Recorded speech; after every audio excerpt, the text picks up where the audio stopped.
He sat alone at the edge of the tarmac, his figure almost invisible against the backdrop of the bustling air show. There were no crowds surrounding him, no loud chatter, no excited kids running around with plastic pilot helmets on their heads. No VIP badges, no camera clicking away to capture the moment, and certainly no family beside him. Just a quiet old man, sitting there with a folded lawn chair between his knees, gazing at the sky as though he had been waiting for something, for some unknown sign. His old Air Force windbreaker flapped lightly in the breeze, the faded fabric a testament to years of service, decades perhaps, but his demeanor was calm, stoic. He didn't look like he needed anything, nor did he ask for anything. He simply watched. When he asked to sit in the reserved section, the volunteers told him, "Those seats are for veterans." With a soft nod, he turned and walked away, no protest, no argument. His path was clear, purposeful, as if he knew where he needed to be.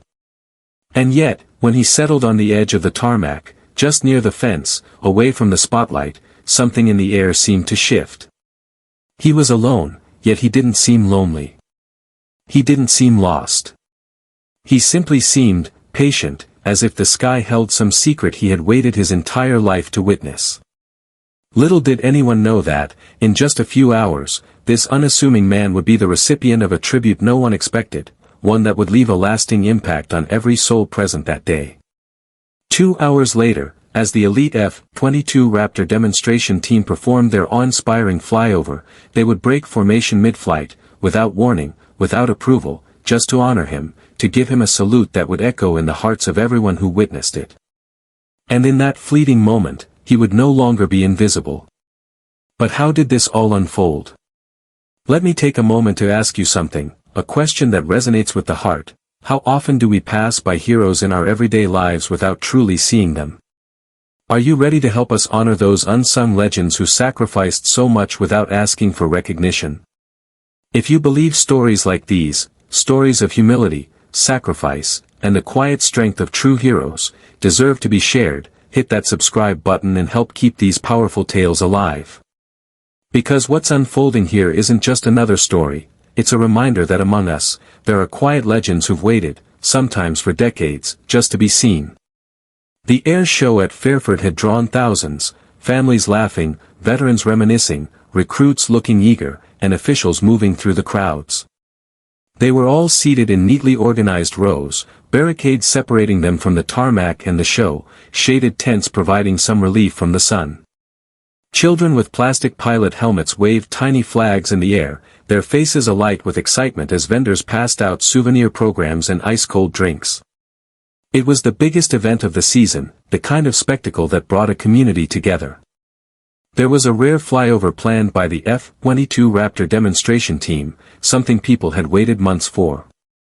Cameras were ready, poised to catch every moment, and the announcer's voice rang out clearly through loudspeakers, giving the crowd the cues they needed. Everything was in its place, everything was organized down to the last detail. But there was one detail no one paid attention to. Near the eastern edge of the tarmac, just beyond the designated seating zone and just before the restricted line, sat a man no one recognized. He had arrived early, walking slowly, but with a steadiness that spoke of years of experience. His legs may have moved slowly, but he didn't appear to need assistance.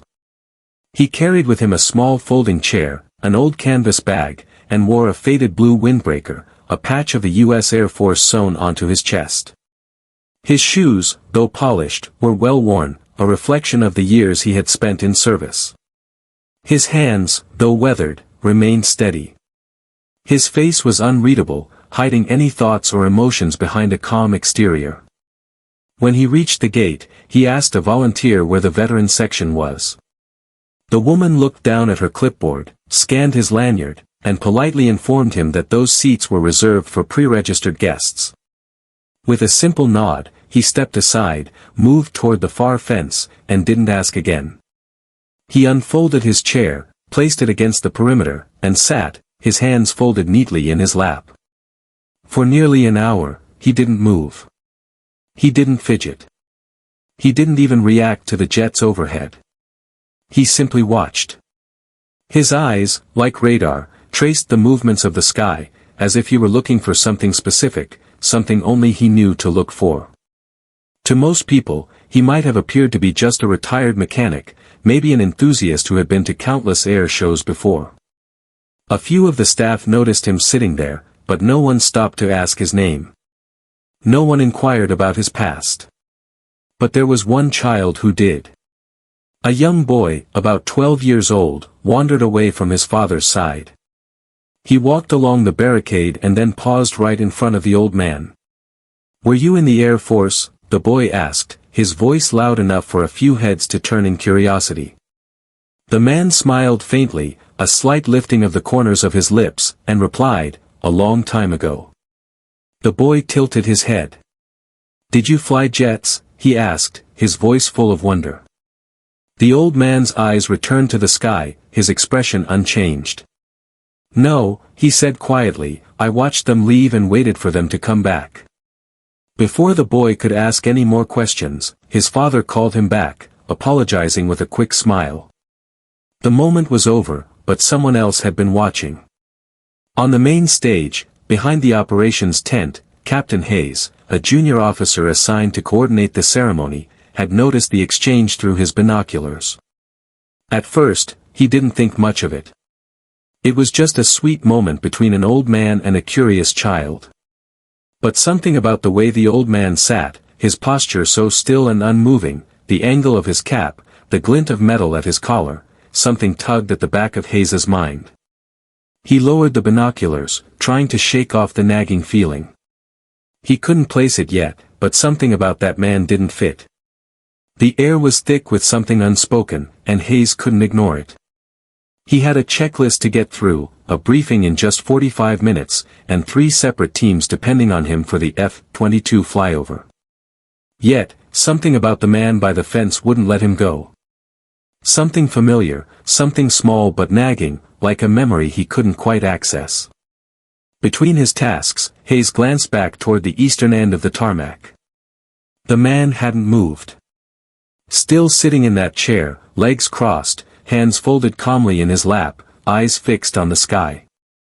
Hayes tried to push it aside, just an old man, he told himself. There were always a few people who liked air shows but didn't want the crowds. But then he remembered something. It wasn't the large Air Force patch on the man's jacket that caught his attention, it was the smaller pin, a dull, nearly colorless badge tucked beneath the seam of the windbreaker. Hayes stepped into the operations tent, finding a brief moment between radio calls. He pulled up one of the security cameras facing the eastern perimeter. The resolution wasn't perfect, but it was enough. He zoomed in, froze the image, and enhanced it. Combat Controller Insignia. Hayes's chest tightened. Very few people wore that pin anymore. It belonged to a special breed of soldiers, and it wasn't a uniform worn by many these days. He clicked to another frame, focusing on the badge on the windbreaker's shoulder. There, barely visible, was a ghost of the original U.S. Air Force Strategic Air Command emblem, faded and nearly worn flat into the fabric. Hayes felt his heart race. That command had been disbanded decades ago. He quickly grabbed his personal tablet and searched through public archives of veterans affiliated with SACE, cross-referenced by era. He scrolled down the list until one name stopped him cold. Lieutenant Colonel Arthur M. Lorne, Combat Controller, Strategic Air Command. Vietnam, Laos, Cambodia. Missing for 6 days after a covert nighttime extraction under heavy fire. Later awarded the Air Force Cross, second only to the Medal of Honor, for saving the entire crew of a downed Phantom under enemy fire with zero air support. The final line in the record read, declined public ceremonies. Never gave interviews. Retired quietly in 1982. Hayes slowly looked up from the screen, his stomach tight. He turned to face the runway again, his eyes scanning for the man. But the man hadn't moved. Meanwhile, the crowd around him was growing. Loudspeakers played a marching band medley. Officers circulated with schedules. Families took selfies with static aircraft in the background. It was a festive scene, but no one noticed the quiet man who had once pulled bodies from a jungle firefight. No one noticed that he was now sitting just 5 feet away from the flight line, without even a folding tent above his head. And then another child approached the man. This time, a teenage girl, perhaps 14, knelt down beside his chair and asked softly, "Did you ever fly one of the big planes?" The old man chuckled softly. "I never flew anything," he said with a twinkle in his eye, "but I once ran into one falling from the sky." The girl's father took a quick photo from a distance. The girl thanked him and returned to the crowd. The old man remained seated, his back straight, watching the sky as though waiting for something, a sign that hadn't come in years. Hayes moved quietly to the communications desk and spoke to one of the protocol officers. "I want you to get me visual confirmation on the man sitting at the eastern fence line. Don't approach him, just get a second set of eyes." "Sir, he's not on the list," the officer replied. "I know," Hayes said, his voice low. "That's why I'm asking." The officer nodded and left, while Hayes turned to face the F-22 demo team, who were preparing for their final briefing. Captain Morgan, the team leader, noticed Hayes walking past with a strange expression on his face. "You look like you saw a ghost," Morgan said, raising an eyebrow. Hayes hesitated, then pulled out his tablet and showed him the record. Morgan read it in silence. "No way," he said softly. "That guy's here." Hayes nodded slowly. "If that's him, he shouldn't be watching this from the fence." Morgan looked out toward the flight line. "What do you want us to do?" Hayes didn't answer right away. He just looked back at the empty chair beneath the flag and the man who hadn't moved in nearly 2 hours. Then, quietly, he said, "If you feel it's right, you'll know." The crowd surged with excitement as the announcer's voice thundered over the loudspeakers, "Ladies and gentlemen, please turn your eyes to the sky. The United States Air Force F-22 Raptor demonstration team is ready for launch."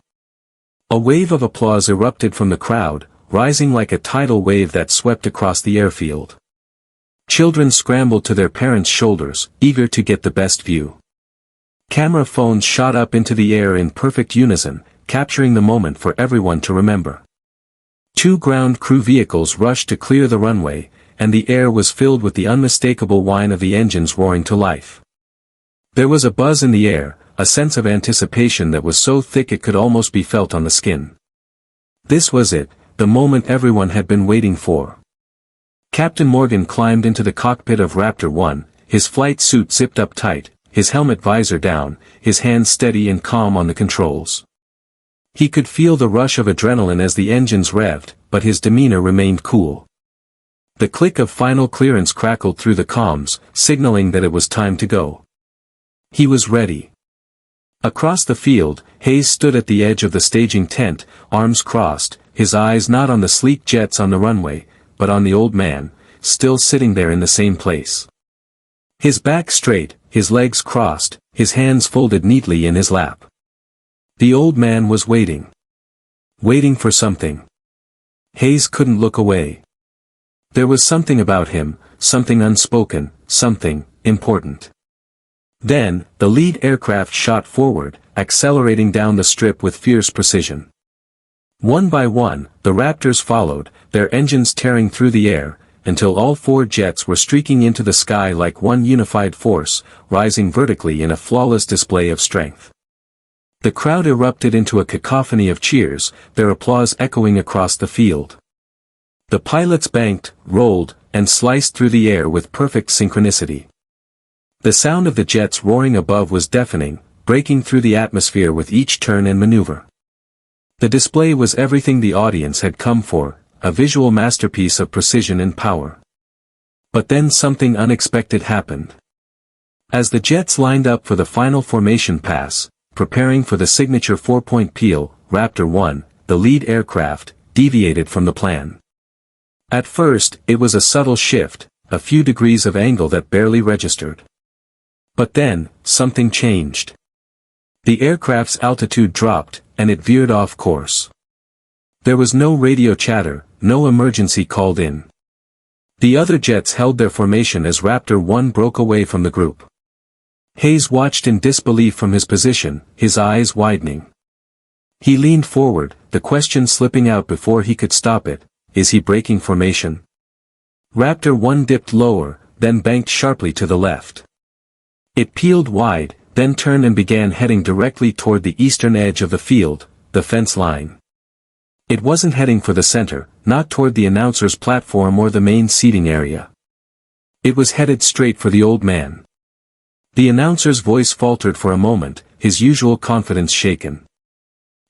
Folks, you're witnessing a slight adjustment from the demo team. Don't be alarmed.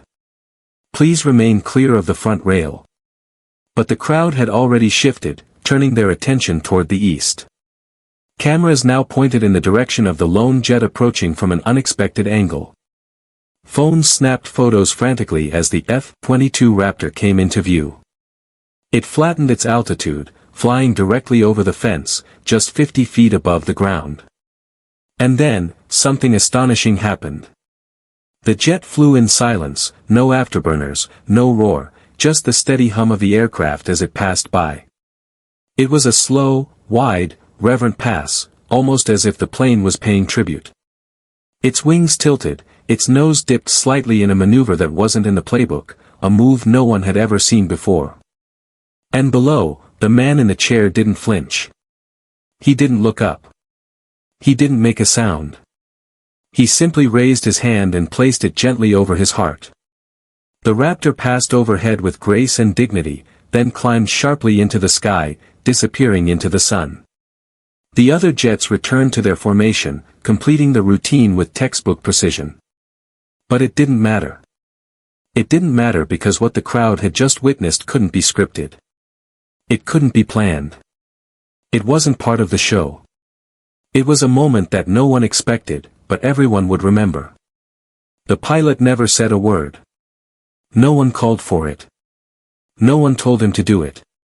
But every person in that crowd knew exactly what had just happened.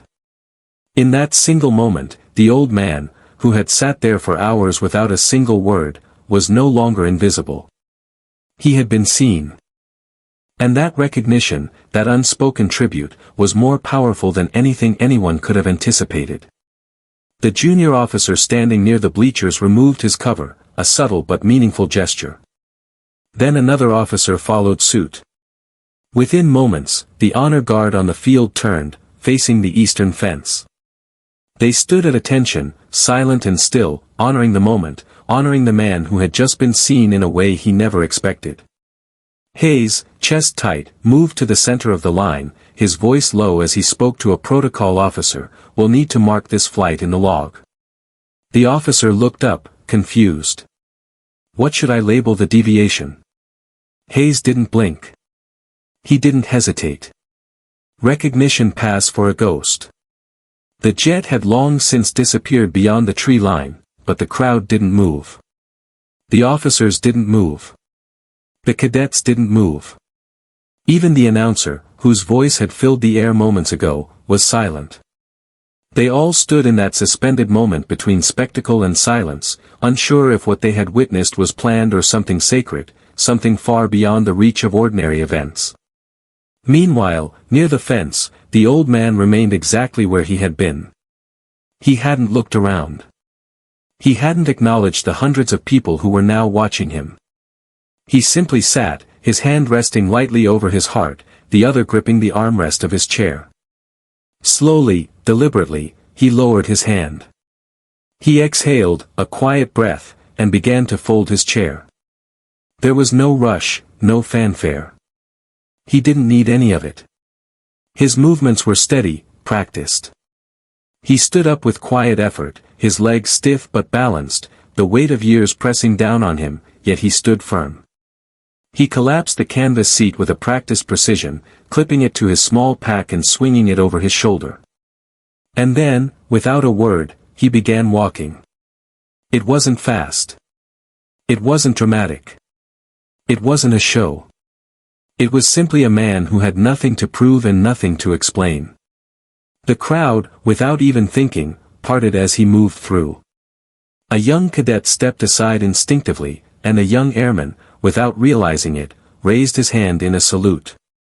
His hand trembled, but the old man didn't return the gesture, not out of disrespect, but because some salutes carry weight when left unanswered.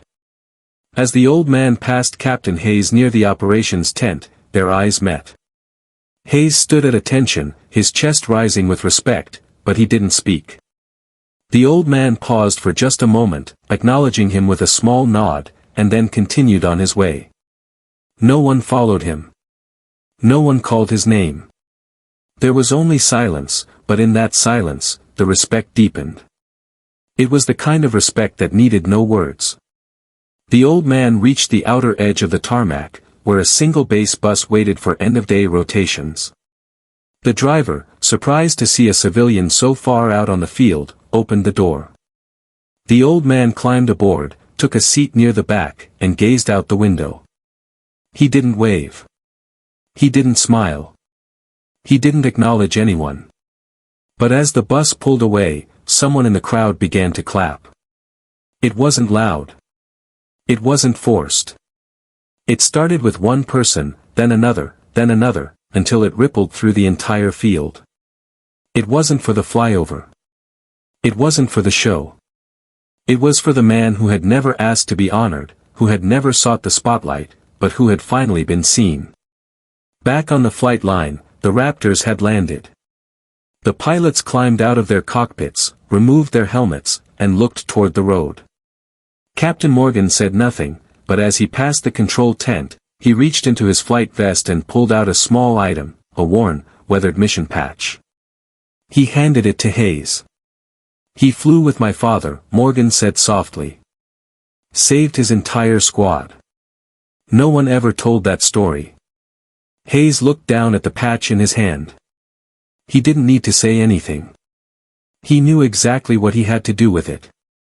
The following year, the old man didn't return.